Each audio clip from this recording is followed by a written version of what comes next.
Alléluia. Dieu Seigneur, mon âme te bénit ce matin, Seigneur éternel Dieu, parce que nous sommes dans ta présence et nous sommes là pour te célébrer, Seigneur. Entre tes mains, nous remettons ces moments précieux de communion fraternelle. Tu dis qu'il est doux et agréable pour les frères de demeurer ensemble. Seigneur, à défaut d'être là en présentiel, Seigneur, même le distanciel, Seigneur, nous communie. Seigneur, le distanciel nous permet d'être en communion. Et nous te bénissons, Seigneur, et nous te remettons ces moments de douceur, de bonté, Yahweh, ces moments agréables, Seigneur, que tu nous as donnés. Et nous te bénissons, Seigneur, oh Dieu, pour les voies par lesquelles nous sommes en train de communiquer maintenant, pour ce réseau social. Seigneur, nous te bénissons, Seigneur, pour ces ondes à travers lesquelles nous pouvons transmettre, Seigneur, notre culte de ce matin. Seigneur, gloire à toi au nom de Jésus, parce que tu as créé toutes choses et toutes choses sont en toi. Alléluia, alléluia. Nous vous saluons dans le nom de Jésus. Où que vous soyez, nous vous saluons. Soyez dans la joie, La Bible dit, réjouissez-vous toujours dans le Seigneur. Amen. Réjouissez-vous toujours dans le Seigneur. Nous sommes dans une dynamique depuis un certain temps, depuis le mois de janvier. Et c'est le Seigneur qui a mis dans le cœur de notre pasteur, le pasteur Samuel, que nous saluons très fort, ainsi que toute sa famille. Et nous les bénissons au nom de Jésus. Et le Seigneur a mis dans le cœur de cet homme de nous parler de la communion avec Dieu. Et depuis donc ce temps, nous avons géminé. Et dimanche dernier, le Seigneur a mis un autre souffle dans ce moteur afin que nous puissions aller dans la marche avec Dieu. Parce que le but est d'arriver dans l'intimité de notre Dieu. Et nous sommes dans la dynamique de l'unité avec Dieu. Et dans cette unité, nous avons dit, rappelons-le très rapidement avant d'avancer, nous avons dit que, et c'est le livre de Jean, chapitre 1, verset 18, qui nous dit que personne n'a jamais vu Dieu. Mais comment donc allons être en communion avec Dieu que nous ne connaissons pas, que nous n'avons jamais vu? Et ce même verset nous dit que seul le Fils qui est dans le sein du Père nous l'a fait connaître. Amen. Alléluia. Le Fils qui est dans le sein du Père nous l'a fait connaître. Et ce Fils est venu parmi nous. Dans toujours ce chapitre 1 de Jean, de l'évangile de Jean, il nous dit que ce Fils a habité parmi nous. Amen, amen. Et donc, mais nous avons vu que les choses ne se sont pas passées comme ça facilement. Nous sommes entrés dans la généalogie de Jésus. Parce que si donc nous avons Jésus, il y a eu des témoins oculaires qui ont mangé et bu avec lui. Donc bien que les personnes ne connaissent Dieu, mais le Fils qui est dans le sein du Père est venu au milieu de nous. Et quand il est venu, le Seigneur l'a mis dans une généalogie. Il lui a donné des ancêtres. Et parmi ces ancêtres, nous avons vu qu'il y avait eu des choses qui n'étaient pas conformes à la conscience humaine, les choses qui n'étaient pas conformes à la pensée humaine, des incongruités, des choses qui n'ont pas coutume d'être. Et nous avons vu que c'était le roi des Juifs, et aucun roi des Juifs ne venait de cette façon. Les rois venaient dans la dynastie des rois. Et lui, là, il va venir naître dans la maison de Joseph, qui lui était de la maison de David, qui était de la maison de Juda, à qui la promesse de la royauté avait été faite. Nous avons vu que dans cette généalogie, il y a des choses qui échappaient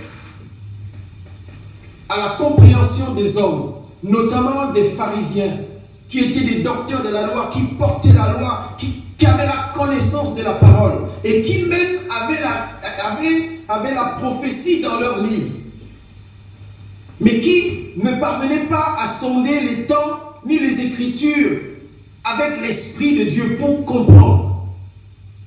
Et nous avons vu, bien-aimés, que dans cette généalogie, il y a eu des personnes bizarres.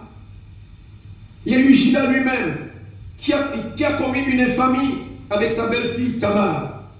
Il y a eu même des prostituées dans la généalogie de Jésus. Et nous nous sommes arrêtés un peu dans cette dynamique-là de voir que dans la généalogie de Jésus, qui était saint, sans tache ni ride. Jésus-Christ était sans tache. L'agneau de Dieu sans tache. Mais comment est-ce que l'agneau de Dieu sans tache peut venir d'une telle généalogie? Chose qui échappait aux hommes. Et ceci a poursuivi Jésus pendant tout l'exercice de son ministère. Pour les hommes, tout le monde pouvait parler de Dieu de cette façon-là, sauf lui. Parce que sa généalogie ne le lui permettait pas. Et aujourd'hui, bien-aimés, dans nos assemblées, il y a des enfants qui grandissent avec des blessures. Parce que les conditions de leur naissance ne nous conviennent pas. Parfois, on n'accepte même pas de les voir. Parce que les conditions de leur naissance ne nous conviennent pas. Ce n'est pas spirituellement correct. De même, pour Jésus, ce n'était pas spirituellement correct.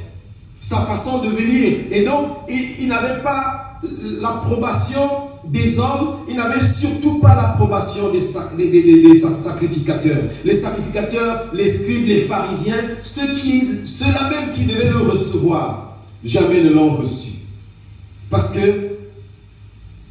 il y avait des doutes dans sa façon, dans sa généalogie. Ça ne convenait pas.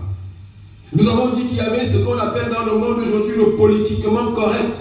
Mais dans nos églises, il y a aussi le spirituellement correct. Et dans le spirituellement correct, nous avons une tendance à vouloir enlever à Dieu sa souveraineté. Parce que Dieu est souverain et il fait ce qu'il veut, quand il veut et comme ça lui convient, à lui. Et donc Dieu a voulu, dans cette généalogie de Jésus-Christ, venir rassembler. La Bible dit celui qui ne rassemble pas disperse. Et Jésus est venu par sa généalogie, Dieu est venu par Jésus-Christ rassembler. Il a rassemblé ceux qui étaient de la race royale, des étrangères. Nous avons vu dans cette généalogie que vous allez lire à la maison, bien aimé, dans le livre de Matthieu chapitre 1, parce que c'est Matthieu qui allait voir les archives, pour nous dire un peu comment Jésus-Christ est venu à la vie.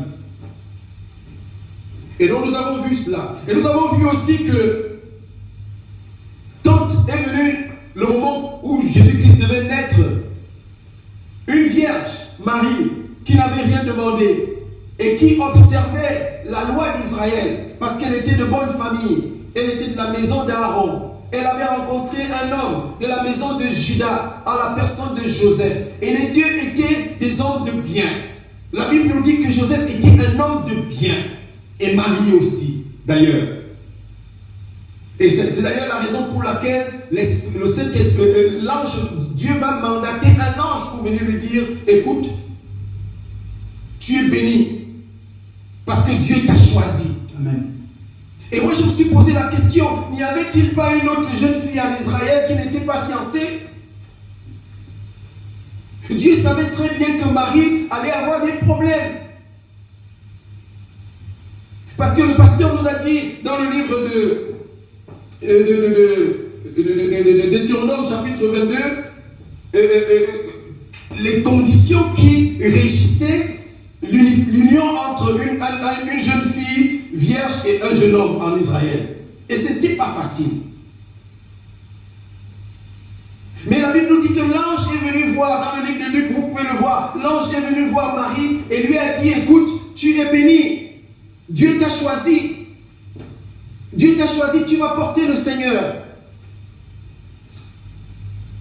Et Marie était étonnée.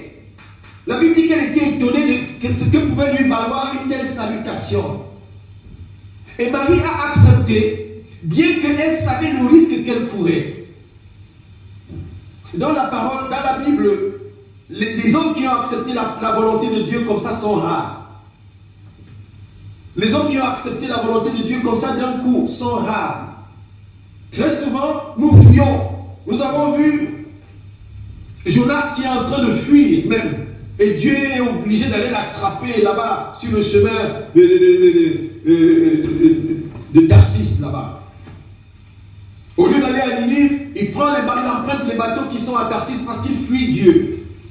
Marie aurait pu dire à Dieu, Seigneur, écoute, je suis fiancée, j'aime mon fiancé et tu sais très bien que je cours un risque, le risque de la lapidation.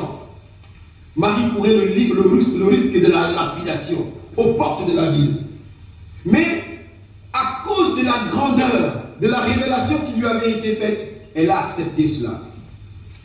Bien-aimés, nous avons vu que Joseph était un homme de bien.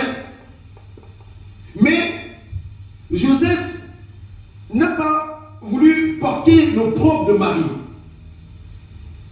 Et ceci pose aussi dans nos assemblées le problème de la façon dont nous portons les fardeaux les uns des autres. Ça allait paraître comme un péché aux yeux du peuple. Une jeune femme qui se retrouve enceinte sans avoir connu son fiancé. Et Joseph veut laver les mains de cette affaire. Il veut laver les mains de cette affaire, il veut s'en défaire. Il veut lui dire, tu portes ton problème toi seul. On nous dit pourtant que c'était un homme de bien. Et bien aimé, dans nos assemblées aujourd'hui, il y a des hommes de bien. Parfois, nous-mêmes, nous vantons d'être des hommes de bien. Mais la façon dont nous manifestons notre bonté, aux frères, laisse à désirer. La Bible dit que l'amour couvre un grand nombre de péchés. Et même que l'amour couvre tous les péchés, toutes les fautes. Mais l'amour de Joseph n'a pas voulu couvrir la faute de Marie. Amen. Pourtant, c'était un homme de bien, nous dit la Bible. Mais il s'en va. Il commence à penser, heureusement qu'il ne lui avait pas dit ça. Peut-être ça aurait blessé Marie. Mais où sont donc partis tous les je t'aime que tu me disais pendant toutes nos fiançailles? Certainement parce que le temps des fiançailles, aussi bien aimé, c'est le temps où les époux se disent toute leur gratitude. Ils prennent en main, ils se donnent, ils se font confiance. Et souvent nous sommes des chrétiens, nous croyons, mais quand vient le temps de l'épreuve, notre foi s'effrite. Notre foi n'est plus correcte. Mais là, nous sommes dans une dynamique, bien aimée, ne l'oublions pas, d'entrer dans les sentiments, dans les sentiments qui étaient en Jésus. Nous devons, pour lui être semblables, pour être unis avec lui, nous devons épouser les sentiments. Même dans une relation amoureuse, les gens s'épousent les sentiments. Ils s'épousent les pensées. Et pour s'unir avec quelqu'un, il faut le connaître. Et souvent, les unions se sont brisées parce que les gens ne se connaissaient pas suffisamment. Bien aimé, c'est juste une façon de nous rappeler que Joseph, la Bible nous dit dans le livre de Matthieu chapitre 1 au verset 18, il dit, voici de quelle manière arriva la naissance de Jésus. Marie, sa mère, ayant été fiancée à Joseph, se trouva enceinte. Par la vertu du Saint-Esprit, mais Joseph ne le savait pas. Et souvent, il se passe que le Saint-Esprit a agi dans notre assemblée, mais nous ne le savons pas. Mais nous agissons par la chair. Et voilà la chair qui veut prendre le dessus. Malgré que Joseph était un homme de bien, la chair est en train de commencer à lui prêcher. Il dit que non, tu ne vas pas porter l'opprobre de cette fille quand même. Elle t'a déshonoré. Tu ne vas pas faire ça. Et Joseph, son époux, qui était un homme de bien et qui ne voulait pas la diffamer, se proposa de rompre secrètement avec elle. Et ça, dans le partage, nous avons vu qu'en rompant quand même secrètement avec elle, Marie allait rester enceinte. Et ça allait quand même l'exposer. Et ça, c'était la façon de la chair de gérer les choses. Et souvent, dans nos assemblées bien-aimées, nous gérons les choses selon la chair. Or, la Bible nous dit de marcher non selon la chair, mais selon l'esprit. De gérer les choses non selon la chair, mais selon l'esprit. Et pendant qu'il était en train de penser à cela, la Bible dit dans le verset 20, comme il y pensait, voici un ange du Seigneur lui apparut en songe. Et lui dit, Joseph, fils de David, ne crains pas de prendre avec toi Marie, ta femme, car l'enfant qu'elle a conçu vient du Saint-Esprit. Alléluia. Et donc, heureusement, il y a l'intervention de la main divine. Il y a une intervention divine qui vient maintenant ôter l'intervention charnelle. Parce que la chair était en train de prêcher à Joseph en lui disant non, romps secrètement avec elle, comme ça elle va porter son truc tout seul. Elle-même va expliquer ça aux gens, comment c'est arrivé, comment le Saint-Esprit est venu. Elle va expliquer ça aux gens qui derrière les problèmes. Et souvent, nous nous portons par la Bible nous dit, dans le livre de Galates 6, la Bible, dans le chapitre 1, verset 2, la Bible nous dit de nous porter les fardeaux les uns les autres. Dites, portez-vous les fardeaux les uns les autres. Voilà le fardeau de quelqu'un qui disait qu'il aimait et qui ne veut pas porter avec lui. Et souvent, bien aimés, nous devons nous porter les fardeaux dans la prière, par exemple. Dans la prière, par exemple, nous devons avoir à nous les sentiments qui étaient en Jésus-Christ. Et nous allons voir que le début de Jésus-Christ va avoir un impact dans sa vie. Nous allons voir que l'Esprit de Dieu qui s'est manifesté dans ce moment-ci va se manifester plusieurs fois dans la vie de Jésus. Souvenons-nous de ce jour-là où on lui amène une femme qui avait été prise en flagrant délit d'adultère. Et on vient la lui présenter. On lui dit voilà ce que la loi dit pour une telle femme, il faut la lapider. Mais Jésus-Christ n'était pas venu confirmer la lapidation des hommes. Il n'était pas venu condamner. Il est venu sauver le monde. Il fallait trouver une solution pour sauver cette femme, y compris de cette situation. Et nous devons trouver des situations pour le salut des âmes, quelle que soit la situation. Et dans cette situation-là où tout était presque cuit, c'était une occasion pour prendre les images et les mettre sur WhatsApp. Et partager à tout ce qu'on connaît, à tout ce qu'on ne connaît pas. C'est une situation pour prendre les images et mettre sur Facebook. Comme j'ai vu des images des serviteurs de Dieu, et c'est horrible. Là, voilà une dame qui a été prise en flagrant délit d'adultère, et voilà, on l'amène chez Jésus.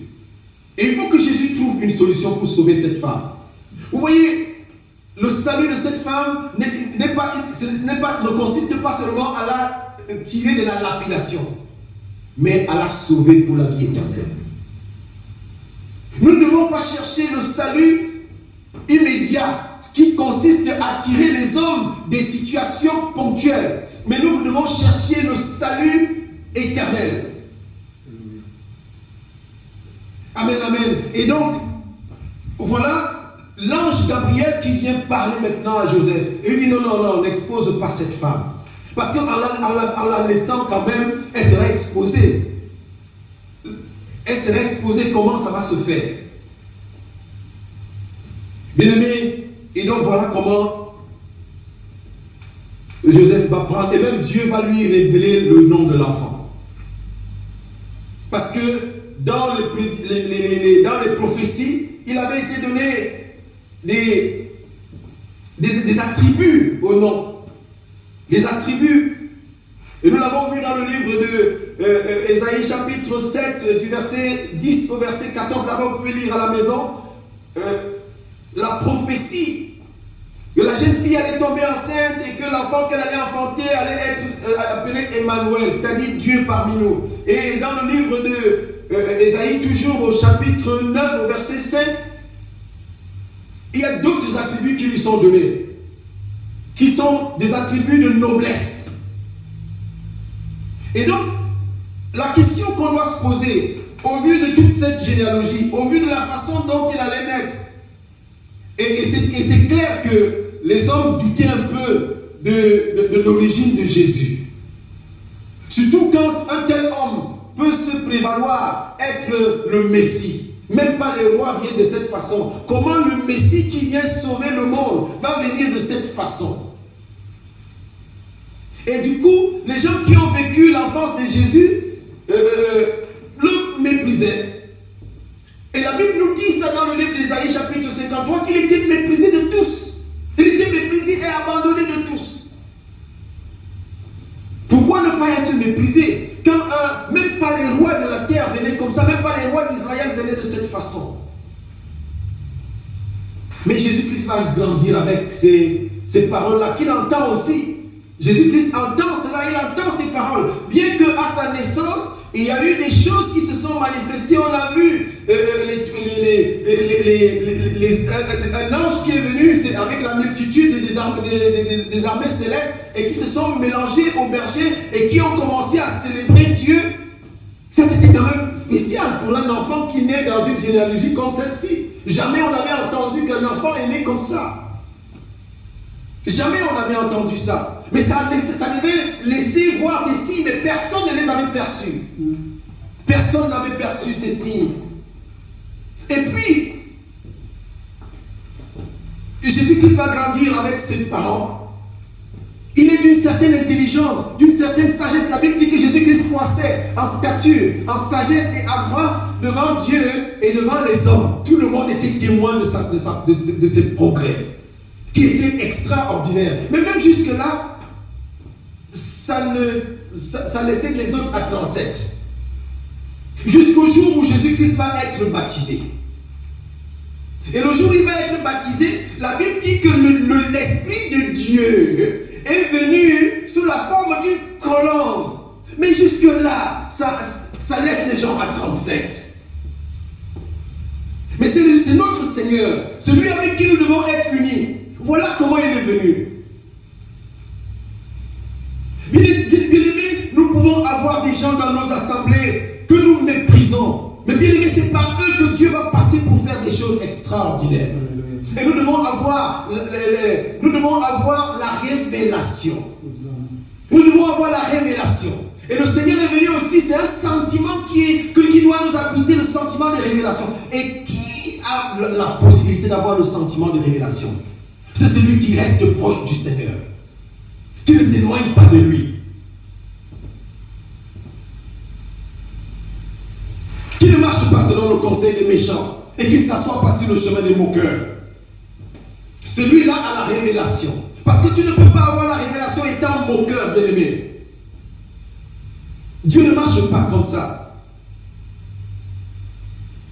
Parfois, Dieu, pour se manifester, il casse tous les codes que parfois lui-même il a établi.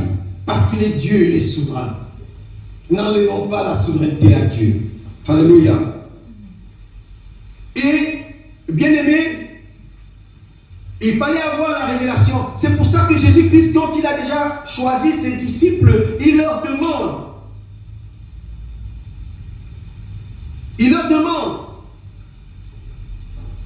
Qui dit donc que je suis? Alléluia. Dans le livre de Matthieu chapitre 16. Dans le livre de Matthieu chapitre 16, bien aimé, la Bible nous dit que Jésus étant arrivé dans le territoire de Césarée de Philippe, il demanda à ses disciples, qui dit-on que je suis? Moi, le Fils de l'homme. Quand vous allez là-bas dehors, on dit que je suis qui? Parce que Jésus-Christ a grandi avec des blessures, bien aimé. Dans le livre d'Ésaïe 53, la Bible nous dit, qui a cru à ce qui nous a été annoncé? Qui a reconnu le bras de l'Éternel? Qui a reconnu? Personne. Il s'est élevé comme une faible plante qui sort d'une terre desséchée. Il n'avait ni beauté ni éclat pour attirer nos regards. Oui, non, Jésus-Christ n'était pas le beau jeune homme qu'on nous présente aujourd'hui. Jésus-Christ n'était pas, ce Jésus-Christ que nous sommes en train de montrer aux gens n'a pas commencé comme il est aujourd'hui. Il a commencé dans la honte. Et bien aimé, n'aie pas peur de commencer souvent dans la honte. Que la honte, c'est une stratégie de Satan de t'éloigner de la maison de Dieu. Quand ça chauffe, demeure dans la maison de Dieu. Demeure dans la maison de Dieu. Ne t'éloigne pas. C'est une stratégie diabolique de t'éloigner de la maison de Dieu. Quand ça chauffe, quand bien même ça viendrait à chauffer, demeure dans la présence du Seigneur. Amen, amen. Amen. Et donc, Jésus-Christ va demander à ses disciples, on dit que je suis qui? Parce que maintenant, certains connaissent la généalogie, parce qu'ils ont grandi quand même dans les livres. Ils ont grandi dans les livres. Ils connaissent les archives. Ils entendent ce qui se dit. Ils entendent ce qui se dit. D'ailleurs, dans le livre de Matthieu chapitre 13, on fait un tout petit peu ce détour-là. La Bible dit que lorsque Jésus va finir de parler, il partit et il finit de parler aux Juifs, il part. Il enseigne dans la synagogue. De sorte que ceux qui l'entendaient étaient dans l'étonnement. Et ils disaient d'où lui vient cette sagesse. Et ces miracles, ça lui vient d'où? Il disait, n'est-ce pas le fils du charpentier? Est-ce que ce n'est pas le fils du charpentier que tout le monde connaît là? Est-ce que ce n'est pas le frère qui est à l'église là? Est-ce que ce n'est pas la sœur dont on parlait la dernière fois là? D'où lui vient-il qu'il fasse comme ça? N'est-ce pas le fils du charpentier? N'est-ce pas Marie, sa mère? Et Jacques, Joseph, Simon, Jude, ne sont-ils pas ses frères? Ses sœurs ne sont-elles pas toutes parmi nous? D'où lui viennent donc toutes ces choses? Donc les gens se posaient des questions. Mais malgré qu'il est né comme ça, quand même, dans sa généalogie, il y a Judas, l'histoire de Judas et Tamar, là, que personne n'a oublié, qui a fait éloigner la royauté à Judas pendant 10 générations quand même. Et voilà maintenant, Salomon encore, l'histoire de David et la femme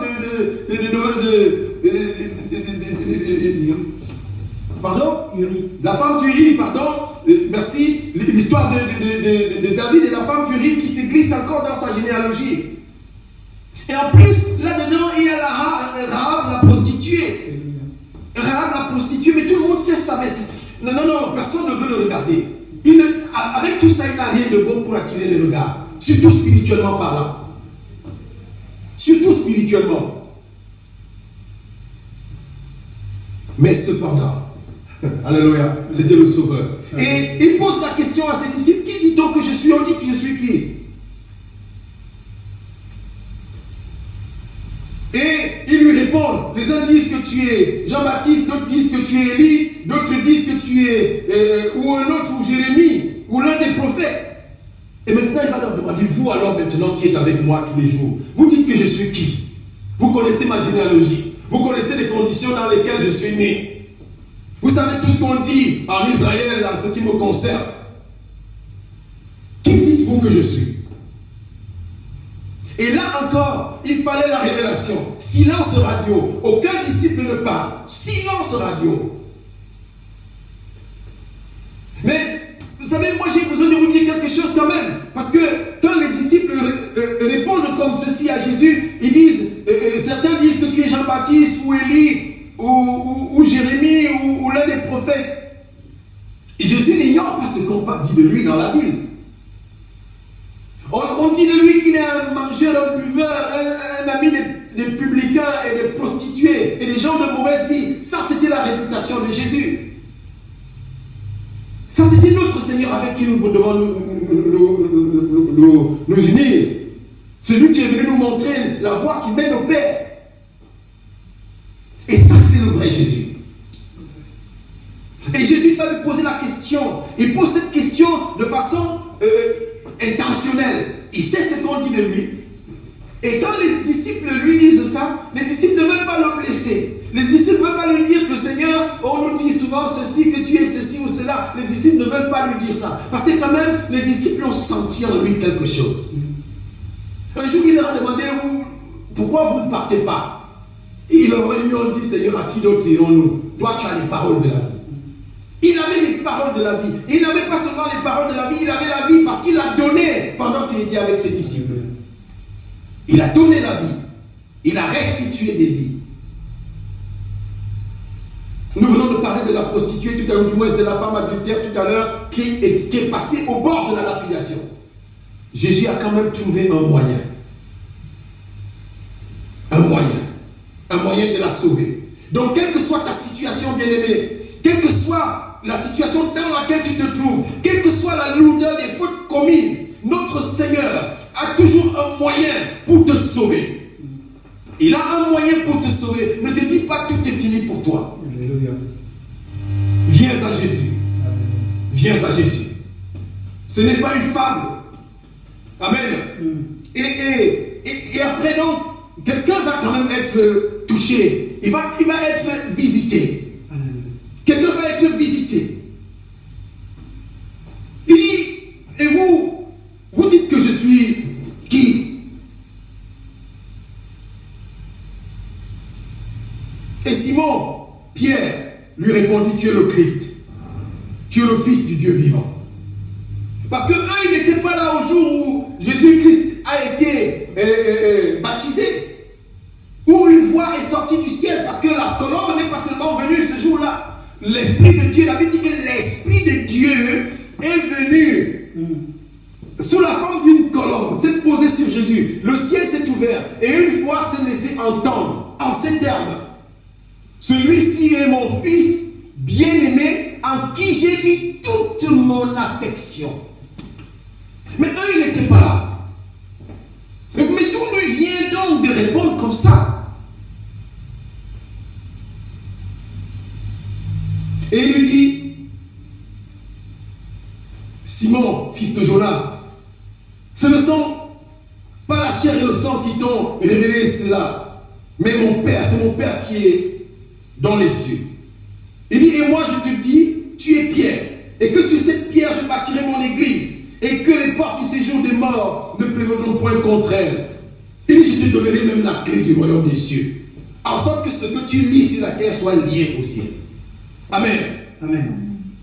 Et il dit, c'est la chair et le sang ne peuvent pas révéler le Fils de l'homme. Et souvent nous voulons révéler le Fils de l'homme dans nos assemblées avec la chair et le sang. Ça ne peut pas se faire. Cela ne se peut pas. Amen, amen, amen. Amen. Cela ne se peut pas. Avec notre réflexion humaine, avec notre façon de faire, notre façon de voir, cela ne se peut pas. Que nous soyons aussi sages que nous soyons, que nous paraissions être bien-aimés sans la visitation de Dieu, sans l'Esprit de Dieu, Jésus-Christ ne peut pas être révélé. La chair et le sang ne révèlent pas. Ce n'est pas la théologie non plus qui révèle Jésus. Alléluia. Tu peux avoir des versets, tu peux les donner autant que tu veux. Autant que tu veux, tu peux les donner. Mais si tu n'as pas la révélation, bien-aimé,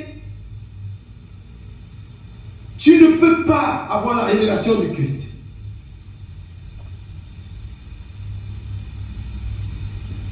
La Bible dit même quelque part que Dieu l'a oint. Dans le livre de Actes chapitre 10 au verset 38, la Bible dit, vous savez comment Dieu a oint de Saint-Esprit et de force Jésus-Christ de Nazareth qui allait de lieu en lieu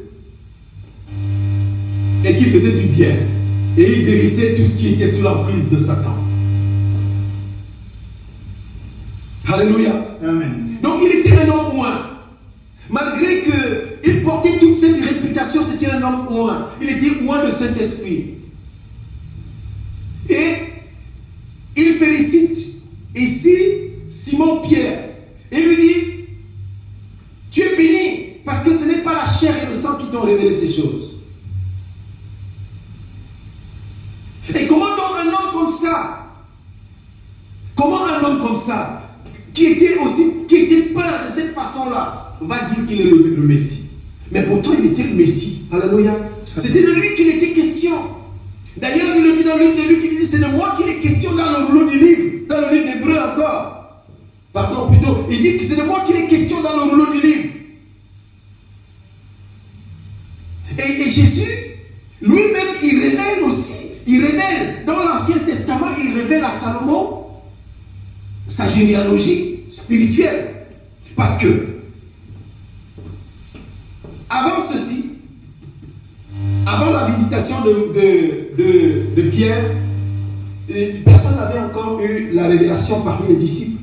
Même ce que Jean va écrire dans le livre de Jean, chapitre 1, au commencement était la parole, c'est parce qu'il a maintenant vu la manifestation. Alléluia. Et comme il était proche de Dieu, la Bible de Jésus, la Bible dit que c'était le disciple que Jésus-Christ aimait le plus.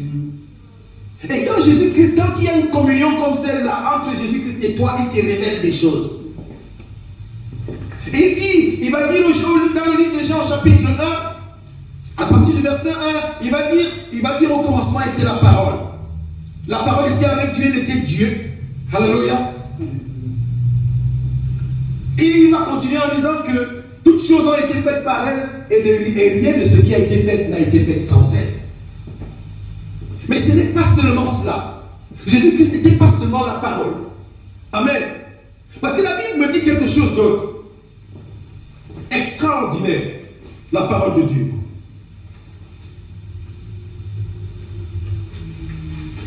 Dans le livre de Proverbes, chapitre 8, Dieu révèle à Salomon la personne de Jésus. Amen. Amen.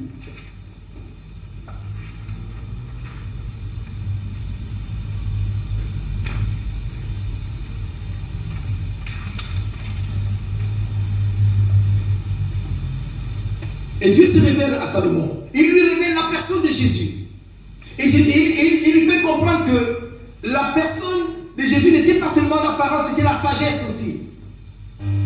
Parce que la parole sans la sagesse, c'est terrible. Hein? Quelqu'un qui parle sans la sagesse, c'est terrible. Mais c'était une parole de sagesse. Il n'était pas seulement parole, mais il était sagesse aussi. Vous pouvez le lire dans le livre de Proverbes chapitre 8, à partir du verset 8 au verset 31, et même tout le chapitre. Au verset 12, il dit: moi la sagesse, j'ai pour demeure le discernement. Je possède la science de la réflexion. La crainte de l'Éternel, c'est la haine du mal. L'arrogance et l'orgueil, la voie du mal. Et la bouche perverse, voilà ce que je hais. Le conseil et le succès m'appartiennent. Je suis l'intelligence, la force est à moi. Il n'est pas seulement la parole, il est la sagesse, il est l'intelligence. Alléluia. L'homme avec qui? L'homme de Galilée. Parce que si nous voyons toujours comme l'homme de Galilée, on peut toujours le mépriser comme on le méprise aujourd'hui. Il n'était pas seulement méprisé en ce temps-là, comme l'a prédit Esaïe, mais jusqu'à ce jour, Jésus-Christ est méprisé. Mais il n'est pas venu pour résoudre les problèmes du mépris des hommes. Il est venu pour résoudre le problème du salut. Il dit: je suis l'intelligence, la force est à moi. Par moi, les rois règnent. Ah, il apprend maintenant à Salomon que même si tu règnes, c'est moi, c'est pas moi. Et ça rejoint maintenant la révélation que Jean va avoir, que toutes choses sont faites par elle. Il dit, y compris les rois. Il dit: par moi, les rois règnent. Les princes ordonnent ce qui est juste. Par moi gouvernent les chefs de la terre, les grands, tous les juges de la terre. J'aime ceux qui m'aiment, dit-il. Ceux qui me cherchent me trouvent. Il est en train de se révéler à Salomon. Il dit: ceux qui me cherchent me trouvent. Avec moi sont la richesse, la gloire, les biens durables et la justice. Mon fruit est bien meilleur que l'or, dit-il. Que l'or pur. Il dit: mon produit est préférable à l'argent. Il dit: je marche dans le chemin de la justice. Il est la parole, il est la sagesse, il est l'intelligence, mais il est la justice aussi. Alléluia. Voilà l'homme avec qui nous voulons nous unir pour nous amener à Dieu. Parce qu'il doit nous présenter comme une épouse pure. Une épouse pure au Seigneur. C'est comme ça qu'il doit nous présenter. Et donc, avant de nous unir avec lui, il faut que nous sachions tout ce qu'il est. Et tout cela va meubler son ministère sur la terre. Et c'est pour cela qu'il va nous dire: comme le Père m'a envoyé, moi aussi, je vous envoie, avec les mêmes sentiments qui étaient en moi. Une parole de sagesse, d'intelligence, avec la justice dedans.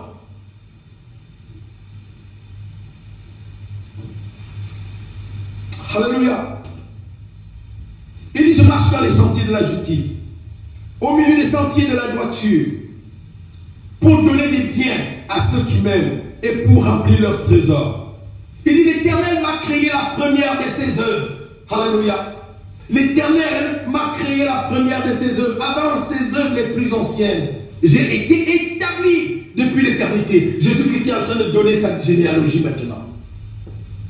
Il sort de la généalogie humaine pour donner sa généalogie spirituelle. Il dit d'où il vient maintenant. Parce que quand Pierre lui a dit: tu es le Fils, tu es le Christ, le Fils de Dieu vivant, il lui a dit: tu es béni, Pierre. Tu es béni. Tu es béni. À chaque fois que quelqu'un avait la révélation de Jésus-Christ, il était béni. sang pendant 12 ans. Et lorsqu'elle a appelé fils de David, il s'est retourné. Mais qui me connaît comme ça? Qui me connaît comme ça? Alléluia. Qui me connaît comme ça? Qui a révélé cela?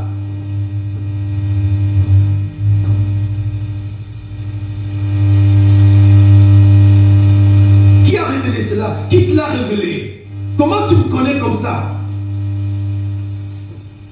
Jésus, fils de David, aie pitié de moi. Il s'est retourné et dit non, non, non. Quelqu'un ne peut pas me connaître comme ça, je passe. Alléluia. Et il dit qu'il a été établi depuis l'éternité, dès le commencement, avant l'origine de la terre.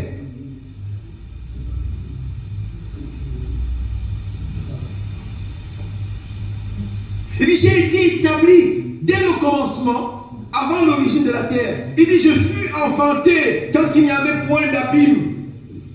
Il est en train de se révéler maintenant. Il est en train de révéler. Jésus se révèle. Il révèle son identité spirituelle. Et ça, ce n'est que pour ceux qui ont la possibilité, la capacité d'aller chercher. Ceux qui ont la capacité d'aller fouiner. Alléluia. Amen. Il dit, avant ces œuvres les plus anciennes, il dit, j'ai été établi depuis l'éternité, dès le commencement, avant l'origine de la terre. Je fus enfanté, quand il n'y avait point d'abîme, point de source chargée d'eau. Avant que les montagnes soient affermies, avant que les collines existent, je fus enfanté. Il dit, je fus enfanté. Ce que vous voyez aujourd'hui dans cette généalogie-là, ne regardez pas la généalogie, ne regardez pas les archives. Moi, je viens de loin. Je viens de loin. Je ne suis pas d'ici. C'est pour ça qu'il dit, pendant son parcours, il dit, je ne suis pas de ce monde.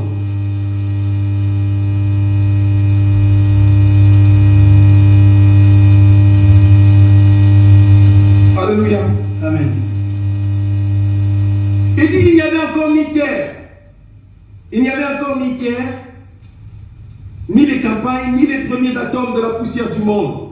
Lorsqu'il disposa les cieux, j'étais là. Alléluia. Amen. Lorsqu'il dit, il n'y avait encore rien. Or, dans le livre de la Genèse, au chapitre 1, on nous dit au commencement, la terre était. Forme vie. Non, mais Jésus-Christ était déjà avant. Amen. Jésus-Christ était déjà avant. Et dit-il encore, il va dire quelque chose, des choses extraordinaires. C'est ça notre Seigneur, bien-aimé. C'est notre Seigneur. Et ce n'est pas seulement l'homme de Galilée. L'homme de Galilée, c'est la peau humaine dans laquelle il s'est glissé. Et si nous le voyons comme l'homme de Galilée, seulement cette valeur nous échappe. Cette valeur-ci nous échappe. Et nous pouvons donc entendre tout ce qu'on va dire de Jésus. Mais Jésus-Christ, il dit maintenant, il donne lui-même sa généalogie d'où il vient. Pas la généalogie selon les hommes. Vous avez entendu la généalogie selon les hommes. Et si vous voulez me suivre, vous devez connaître cette généalogie aussi. Vous devez connaître mes origines, d'où je viens, d'où j'ai été tiré. Et donc, vous savez donc où je peux vous amener. Parce que si vous regardez à l'homme de Galilée, tout s'arrête là à Galilée. Mais là, maintenant, je vous dis d'où je viens et que les paroles que je vous dis sont véritables. D'ailleurs, il dit, il y a plusieurs demeures dans la maison de mon Père. Si cela n'était pas vrai, je vous l'aurais dit. Et nous savons maintenant que celui qui dit ces choses et qui les atteste lui-même dit la vérité.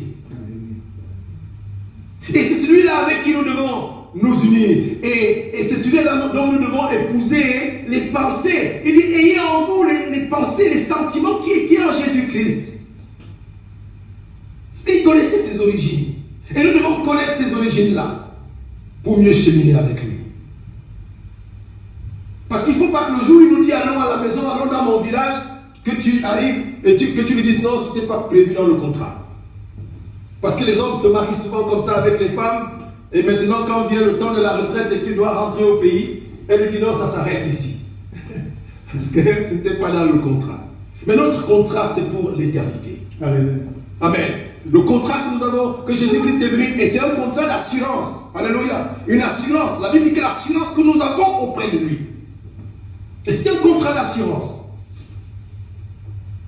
Il dit lorsqu'il traça le cercle de la surface, à la surface de l'abîme, lorsqu'il fixa les nuages en haut, lorsque les sources de l'abîme jaillirent avec force, lorsqu'il donna une limite à la mer, pour que les eaux n'en franchissent pas les bords, lorsqu'il posa les fondements de la terre, j'étais à l'œuvre. Alléluia.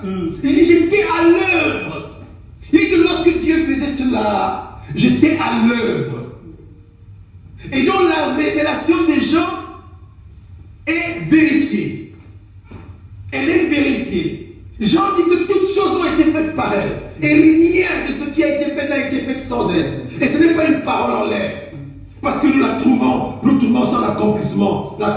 Son accomplissement ici dans le livre de Proverbes. Quand Jésus-Christ lui-même se révèle à Salomon. Souvenons-nous que Dieu lui a donné la sagesse comme à personne. Alléluia. Amen.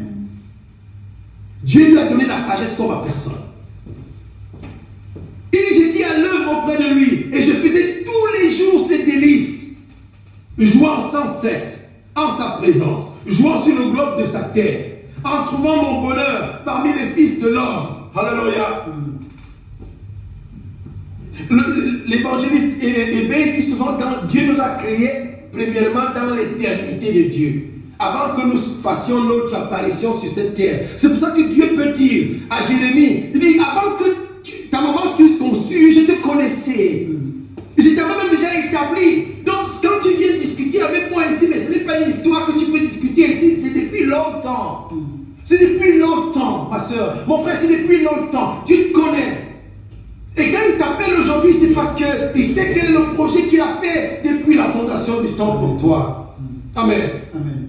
Et voilà, et nous devons connaître dans cette base-là, pour cheminer avec cet homme dont nous devons nous unir, et qui doit nous conduire à Dieu. Alléluia. Il doit nous conduire à Dieu. Voilà Jésus-Christ. Voilà Jésus-Christ, un gros bien-aimé. Si tu attendais que je te donne un verset que je n'ai pas donné ici, et que tu as, mets-le à contribution. Et viens mardi et vendredi prochain, et dans les autres rendez-vous d'ailleurs, pour que tu viennes nous partager.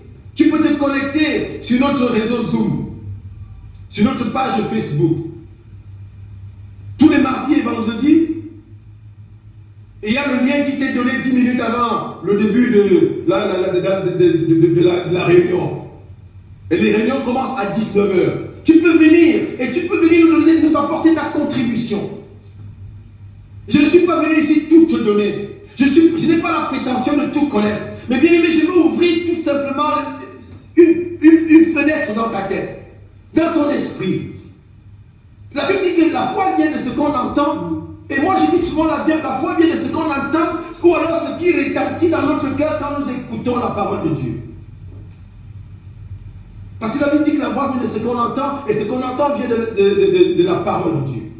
Mais moi je dis ce qu'on entend, ce qui retentit dans notre cœur quand nous entendons la parole de Dieu.